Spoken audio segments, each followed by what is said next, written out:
अस्सलाम वालेकुम दोस्तों, आप लोग के लिए लेटेस्ट अपडेट ये है कि एक वीडियो वायरल हो रही है 2 दिनों से। हम उस पर रिसर्च कर रहे थे, इसके बावजूद हमने वीडियो नहीं बनाई कि जनाब वो जी बाबर आजम और इमाद वसीम की लड़ाई हो गई, एक दूसरे को उंगलियां दिखा रहे हैं, पता नहीं क्या हो रहा है, क्यों लड़ाई हो रही है। बाबर आजम के फैंस अपनी जगह झगड़ा कर रहे हैं, इमाद वसीम के फैंस अपनी जगह है, और बस सहाफियों को वीडियो चाहिए, कोई खबर चाहिए जिसको चटपटा लगाकर, जिस तरह से वो चीज इतनी होती नहीं है, जिसको दिखा दिया जाता है, खबर की तस्दीक करते नहीं है, उसको बस ऐसे दिखा दिया जाता है कि जी ये देखें एक दूसरे को उंगलियां दिखा रहे हैं, लड़ाइयां हो रही है, कोई समझ नहीं आ रही उस खबर में कितनी सच्चाई है नहीं है। प्रॉपर रिसर्च के बाद क्या खबर निकल के आ रही है वो आपको बताएंगे। जबकि उस्मान कादिर वो अलग किस्म का रोना रो रहे हैं कि जी मुझे क्वेटा ने नहीं खिलाया, मुझे क्वेटा ग्लैडिएटर्स की मैनेजमेंट नहीं खिलाना चाहती, मुझे बाबर आजम नहीं खिलाना चाहते, मुझे शाहिद शाह अफरीदी ने कॉल की थी न्यूजीलैंड के खिलाफ जब पाकिस्तान ने टूर करना था, जब वो कप्तान थे, तो उसके बाद उन्होंने मुझे कॉल की थी, उन्होंने कहा था कि आप रेडी रहें, हम आपको किसी भी टाइम के लिए जो है वो कॉल कर देंगे। बाद में उन्होंने मुझे मना कर दिया। मतलब आप इस तरह की वो चीजें कर रहे हैं और इससे शायद उनको लगता है कि वो पाकिस्तान टीम में दोबारा आ जाएंगे, इससे वो नुकसान पा रहे हैं। तो क्या अपडेट आ रही है इसके ऊपर बात करेंगे। लेकिन सबसे बड़ी खबर की ये लोग तस्दीक नहीं करते हैं, ऐसे ही शुरलियां छोड़ देते हैं। खबर की कोई समझ नहीं आती कि ये किस किस्म की खबर है। तो इसलिए आपको कहते हैं कि थोड़ी लेट आपको खबर जरूर मिलेगी, लेकिन आप सब्सक्राइब करके रखें, रियलिटी पर यहाँ पर बात जरूर करेंगे। आप सबसे बड़ी खबर क्या है, विजुअल्स में देखा जा सकता है, वीडियोस में देखा जा सकता है जी बाबर आजम और इमाद वसीम की फाइट हो रही है, और इन सहाफियों को तो बस मौका चाहिए इन दोनों के बीच लड़ाई कराने का। ओ भाईजान वो लड़ाई नहीं थी, उसके अंदर क्या तस्दीक है, खबर की प्रॉपर रिसर्च होती नहीं है, ऐसे बस शुरलियां छोड़ देते हैं। ये कहाँ की विजुअल्स, ये कदाफी स्टेडियम के विजुअल्स हैं। और ये क्या हो रहा था, ये एक सिनेरियो बेस मैच हो रहा था, और जब सिनेरियो बेस मैच होता है उसके अंदर बाबर आजम बैटिंग कर रहे थे, उसके अंदर इमाद वसीम जो है वो बॉलिंग कर रहे थे। सिंपल। उसके अंदर क्या होता है, उसके अंदर ये होता है कि फील्डर खड़ाए नहीं जाते, बल्कि फील्डिंग प्लेसमेंट जो है वो बता दी जाती है कि यहाँ पे हमारा फील्डर ठहरा है।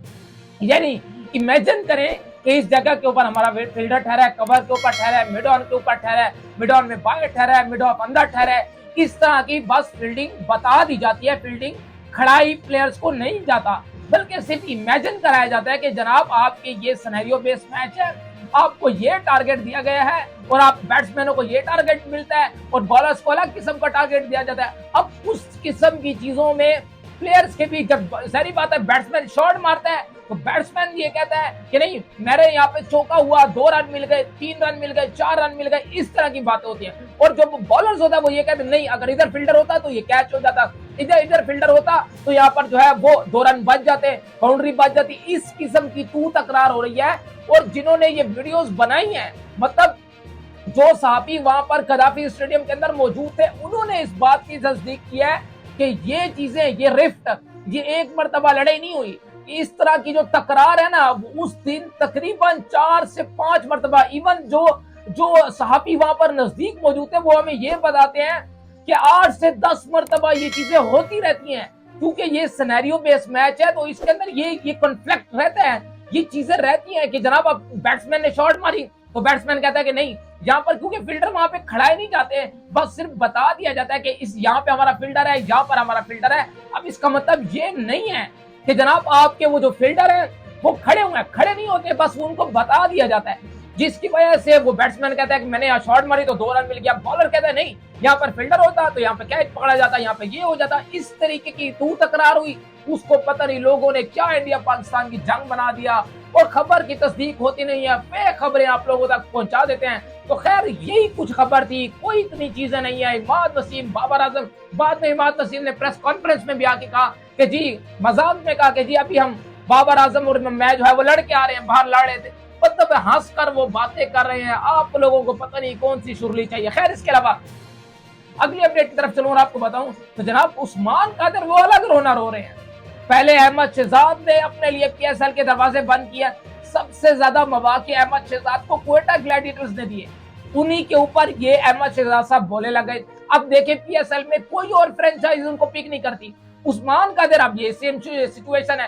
पहले वो कहते हैं कि 2022 के वर्ल्ड कप के अंदर मैं फिट था, मुझे इन्होंने लाजमी जरूरी जो है वो ट्रैवलिंग रिजर्व में रखा, उन्होंने बहुत ज्यादा चीजों को जो है वो क्लियर किया। पहले ट्विटर पे लगे रहे, उसके बाद जनाब वो अब आ चुके हैं मीडिया के ऊपर, और अब आप लोगों को जो है वो इंटरव्यू दे रहे हैं। इंटरव्यू किस चीज के ऊपर दे रहे हैं कि जनाब वो तो 2022 के अंदर मेरे साथ ज्यादती हो गई, बाबर आजम मुझे नहीं खिलाते थे, फिर उसके बाद 2024 की जो शुरुआत में आपकी सीरीज हुई, इस पे शाहिन शाह अफरीदी ने पहले मुझे बोला कि आप रेडी रहे, थोड़ी सी आप परफॉर्मेंस बेहतर करें, हम आपको न्यूजीलैंड के खिलाफ चांस देंगे। फिर उसके बाद मैंने जब कॉल की, मैंने उनको बताया कि मैं रेडी हूँ, तो उन्होंने मुझे कहा नहीं जी, हफीज नहीं चाहते कि उस्मान कादिर को जो है वो लेकर जाया जाए।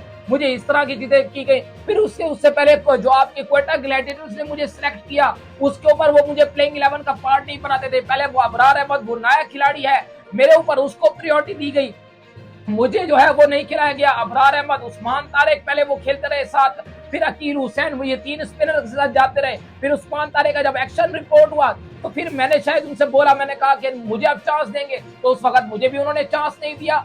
मतलब आप फ्रेंचाइज के ऊपर बात कर रहे हो, पहले आपको पिशावर जल्वी ने बाहर किया, फिर आपको कोई पिक नहीं करता था, फिर सप्लीमेंट्री कैटेगरी के अंदर आपको क्वेटा ग्लैडिएटर्स ने पिक किया। अब वो ये नहीं है कि आपको चांसेस देगी, आप जो है वो फुल टॉस बॉल करते हो, इतनी लैकिंग, आप जब बॉल करते हो तो आपको नजर आता है कि वो लैकिंग ऑफ प्रैक्टिस है, यानी प्रैक्टिस की खास तौर पर आपको जरूरत है। ये 4-डे क्रिकेट नहीं खेलते, जिसकी वजह से ये शॉर्ट ऑफ फॉर्मेट को टारगेट करते हैं, और जब इनको कोई खिलाता नहीं है तो फिर ये हाल है जो अब उस्मान कादिर का हो रहा है, और ये कर रहे हैं। इन्होंने शायद अपने वाले जो लेजेंडरी अब्दुल कादिर साहब थे उनसे कुछ नहीं सीखा, वो जिस तरह के लेजेंड थे उस्मान कादिर में शायद वो झलक नजर आनी चाहिए थी। अनफॉर्चुनेटली सीन के उस्मान कादिर के अंदर वो कुछ नजर नहीं आ रहा।